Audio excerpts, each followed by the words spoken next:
हॉर्मुझच्या सामुद्रधुनीत भारतीय जहाजावर मोठा हल्ला झाल्याची माहिती मिळते। या जहाजावर हल्ला करून त्याला बुडवण्याचा प्रयत्न करण्यात आलाय।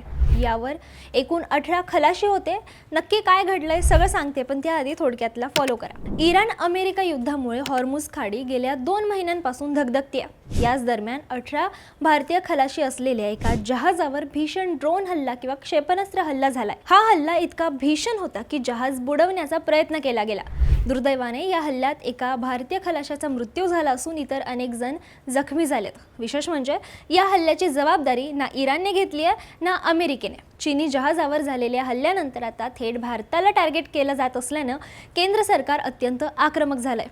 पंतप्रधान कार्यालय आणि परराष्ट्र मंत्रालय थेट ॲक्शन मोडमध्ये आलं असून अडकलेल्या इतर भारतीय जहाजांना बाहेर काढण्यासाठी युद्ध पातळीवर हालचाली सुरू झाल्या आहेत। जगाच्या ऊर्जेचा मुख्य मार्ग असलेली ही खाडी आता मृत्यूचा सापळा बनली आहे। भारताने आता थेट हस्तक्षेप करण्याचा मोठा निर्णय घेतला आहे। याबद्दल तुम्हाला काय वाटतं मला कमेंटमध्ये नक्की सांगा आणि अशाच महत्त्वाच्या अपडेट जाणून घेण्यासाठी थोडक्यातला फॉलो करा। बातमी म्हणजे थोडक्यात।